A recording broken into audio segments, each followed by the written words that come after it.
मैं उस दिन अपनी भांजी के लिए उसके बर्थडे पर डॉल खरीदने गया था। मैं उसे ज्यादातर गुड़िया कहता था।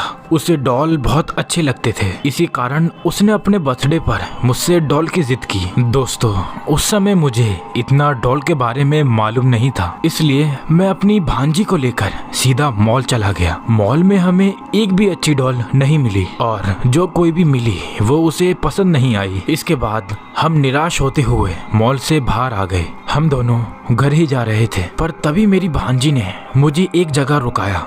वो ठीक सामने की तरफ कुछ इशारा करके मुझे कुछ दिखाने लगी।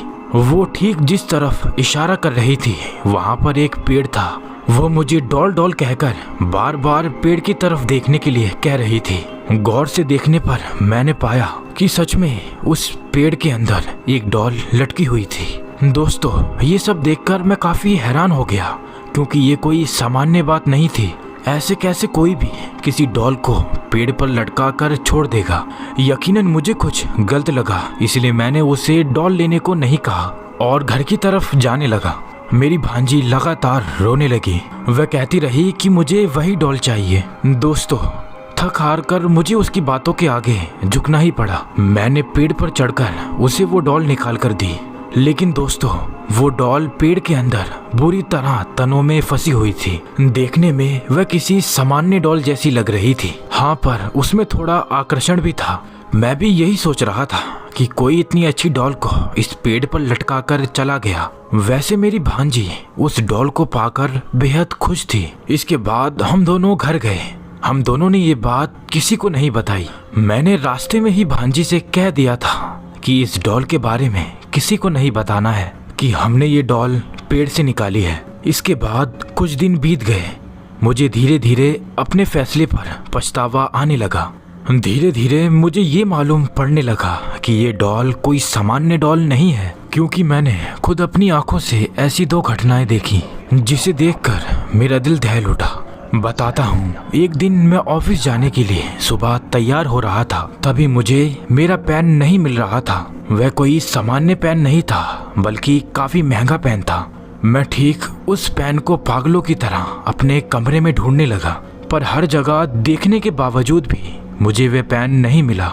ये देखकर मैं एक जगह बैठकर सोचने लगा कि आखिर वह पेन गया कहाँ, किसने लिया होगा।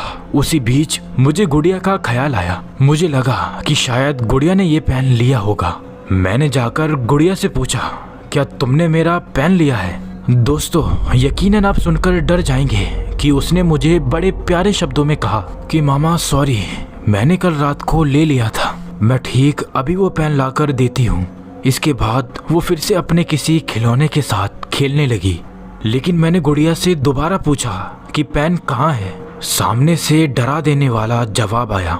गुड़िया ने मुझसे कहा कि रुक जाइए, मेरी डॉल वो पेन लेकर आ रही है। दोस्तों, ये सुनकर मैं थोड़ा हैरान तो हो गया था, लेकिन एक तरफ मुझे ऐसा भी लगा कि बच्चे सब ऐसे ही तो खेलते हैं। इसलिए मैंने भी उसका समर्थन करते हुए हंसते हुए कहा कि ठीक है, पर थोड़ा जल्दी उसे लाने को कहो, मुझे बहुत लेट हो रहा है। मैंने इतना ही कहा था, लेकिन अचानक भांजी ने कहा कि मामा, पेन तो आ गई है, अपने पैर के पीछे देखिए। दोस्तों, यकीन मानिएगा, इसके बाद जब मैंने पीछे मुड़कर देखा तो मैंने उस पेन को अपने पैर के नीचे देखा। और तो और ठीक, पर उस पेन के साथ साथ वो डॉल भी मेरे पैर के पास ही थी। सच कहूँ तो उस डॉल को अपने पीछे देखकर मैं डर के मारे अपनी जगह से हिल गया। मैं एकदम परेशान हो गया था कि आखिर ऐसे इसे किसने रखा। लेकिन मेरी भांजी जोरों शोरों से हंसने लगी और उसने डॉल के हाथ से वो पेन लेकर मुझे दे दिया। मैं साफ साफ देख रहा था कि डॉल के हाथ में ही पेन रखा हुआ था। मैंने इस बात पर बहुत गौर किया कि वो डॉल सिर्फ मेरे तरफ ही देखे जा रही थी। साथियों, मुझे ये बात थोड़ी डरा देने वाली लगी, लेकिन कहीं ना कहीं मैंने सोचा ये सब बिल्कुल इत्तेफाक होगा। इसके बाद मेरी गुड़िया ने कहा, आप मत घबराइए, ये कभी कभी ऐसे ही डरा देती है। दोस्तों, ये सुनकर मैं हल्का सोच में पड़ गया कि आखिर ये क्या कह रही है। उस दिन मुझे बहुत देर हो रही थी, इसलिए मैंने ऑफिस जाना ही सही समझा। सच कहूँ तो ये मेरी पहली गलती थी, जिसे मैंने बच्चों की नादानी समझकर बिल्कुल नजरअंदाज कर दिया था। पर कहीं ना कहीं मुझे इसका फल आगे मिलने वाला था, क्योंकि उस दिन पहली बार मुझे उस डॉल में कुछ अजीब बात लगी। और एक दिन ऐसे ही जब मैं घर पर खाना खा रहा था और आराम से बैठा हुआ टीवी देख रहा था, तभी गलती से मेरा रिमोट अचानक नीचे गिर गया। सच कहूँ तो कुछ देर तक मुझे पता ही नहीं था कि मेरा रिमोट नीचे गिर गया है। लेकिन जैसे ही मेरा मन चैनल को चेंज करने का हुआ तो मैं रिमोट को ढूंढने लगा। मैंने देखा कि रिमोट सोफा के नीचे की तरफ गिरा हुआ था। मैं तुरंत रिमोट लेने के लिए नीचे की ओर झुका। उस वक्त मैं एकदम से कांप उठा, क्योंकि मैं जैसे ही रिमोट को उठाने जा रहा था तब तक गुड़िया आकर रिमोट को उठा ली। उसने रिमोट को उठाया और कहने लगी कि मामा जी मुझे ढूंढिए।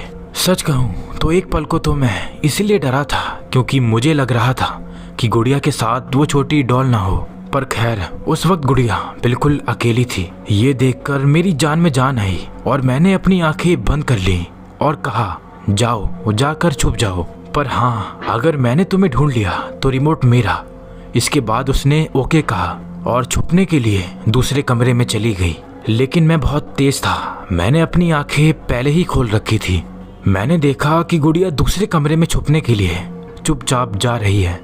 लेकिन दोस्तों, सबसे डरावनी चीज तो मैंने इसके बाद देखी। मैंने देखा कि जैसे ही गुड़िया उस रूम के दरवाजे को पार करके कमरे में गई, लगभग उसके 1-2 सेकंड बाद वही अजीब सी डॉल जिस पर मुझे आभास हो रहा था, वो भी वहां से चलकर गई।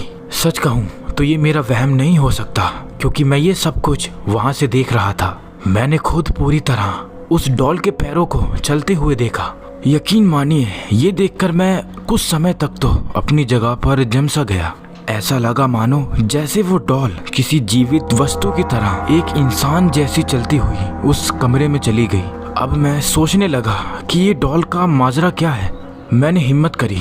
इसके बाद मैं उठकर उस कमरे में गया और डॉल को ढूंढने लगा। डॉल को ढूंढते ढूंढते मैंने वहां पर रखे कबोर्ड को खोला। मैंने जैसे ही कबोर्ड को खोला, कबोर्ड के खुलते ही मैंने देखा कि गुड़िया अंदर छुपी हुई है।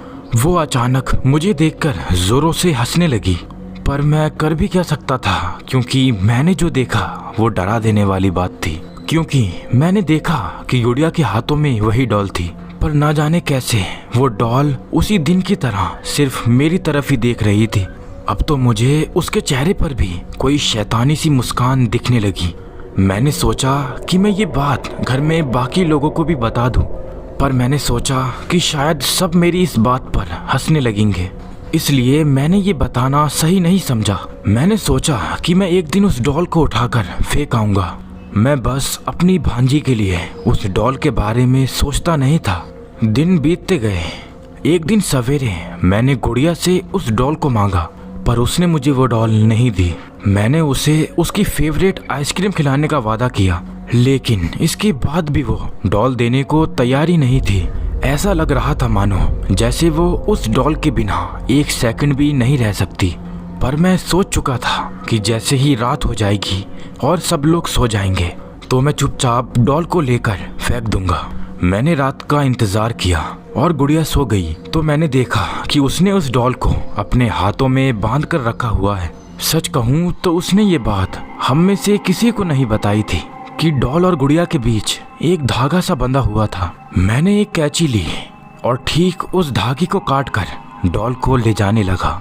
मैंने घर से बाहर आकर उस डॉल को हमारे आगे बहने वाली नदी में फेंक दिया। मैं सोच रहा था कि वो डॉल बहती हुई कहीं और चली जाएगी, लेकिन हुआ इसके बिल्कुल विपरीत।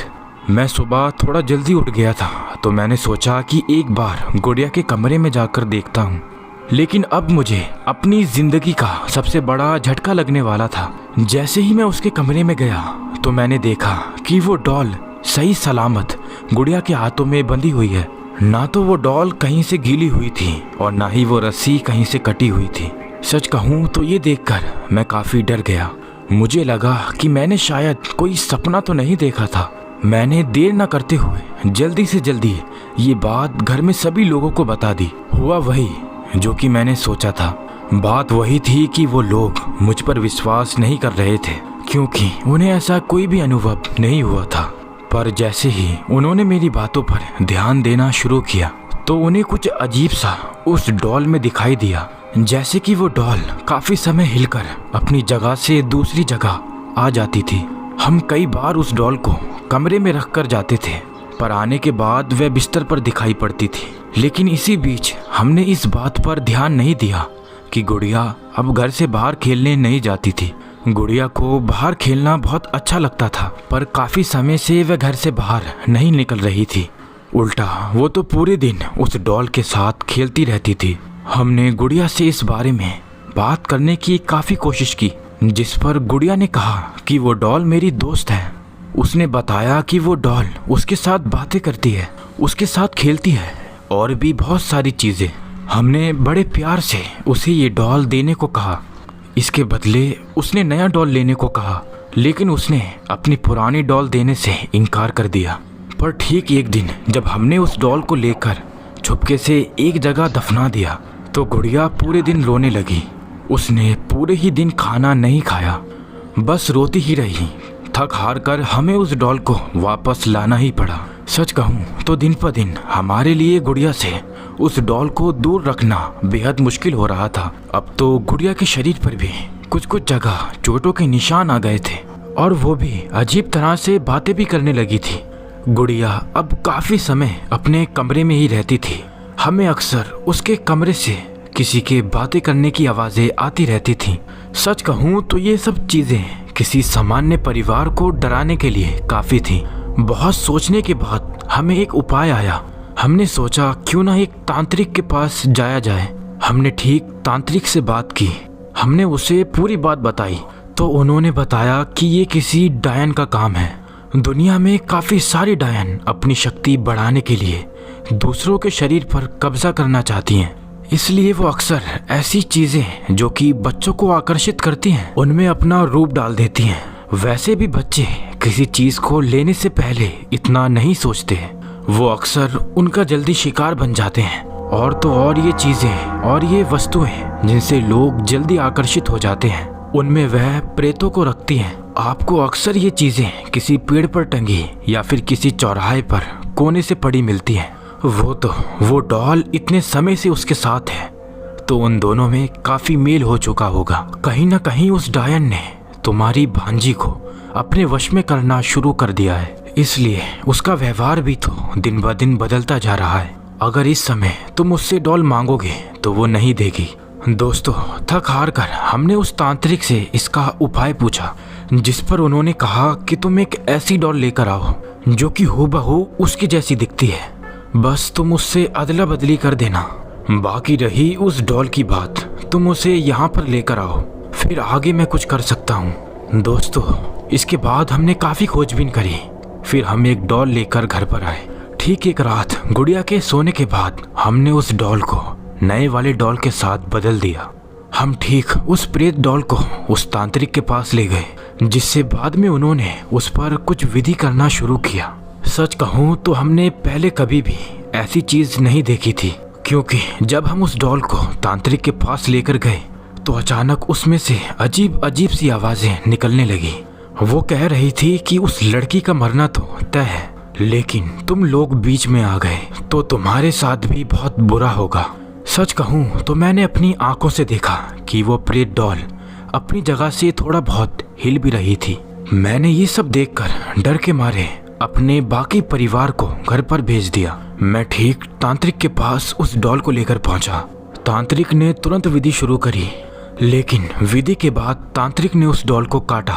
साथियों, सबसे हैरानी वाली बात तो ये थी, जब उन्होंने डॉल को काटा तो काटने के बाद उसमें से हल्दी कुमकुम सब गिरने लगी। डॉल के अंदर हल्दी कुमकुम और चूड़ी जैसी चीजें भरी हुई थी, जो कि ज्यादातर काले जादू के उपयोग में आती हैं। तो ये सब देखकर मुझे अब बहुत ज्यादा डर लगना शुरू हो गया था, पर मैं बिल्कुल सटीक बैठा रहा। इसके बाद उस तांत्रिक ने उस डॉल को उस पेड़ के नीचे जहाँ से वो मुझे मिली थी वहीं पर दफना दिया और कहा, अगर आगे से तुम्हें ऐसी कोई भी चीज रास्ते पर पड़े मिले तो उसे लेकर गंगा जल से साफ कर देना। अगर गंगा जल उस पर डालने के बाद उसका रंग काला पड़ने लगे तो उस चीज को अपने घर में कभी मत रखना। ठीक ऐसा ही उस डॉल के साथ भी हुआ था। उस डॉल का रंग आखिरी तक पूरा काला पड़ चुका था। दोस्तों, इस बात को काफी समय बीत गया, लेकिन गुड़िया को अपनी डॉल की याद आती रहती है। उसे ऐसा लगता रहता है कि उसकी ये डॉल अब बात क्यों नहीं कर रही है। पर खुशी की बात तो ये है कि कुछ समय के बाद गुड़िया उस डॉल के बारे में पूरी तरह से भूल गई और अब तो वो सामान्य रूप से पहले जैसी रहने लगी है। साथ ही दोस्तों, इस कहानी के माध्यम से मैं आपको यही बताना चाहता हूँ कि रास्ते पर पड़ी कोई भी ऐसी चीज को अपने घर मत लाना। दोस्तों, अगर वीडियो अच्छी लगी हो तो वीडियो को लाइक एंड चैनल को सब्सक्राइब जरूर कर ले। अभी मैं लेता हूँ अलविदा, मिलेंगे एक और नई डरावनी कहानी में।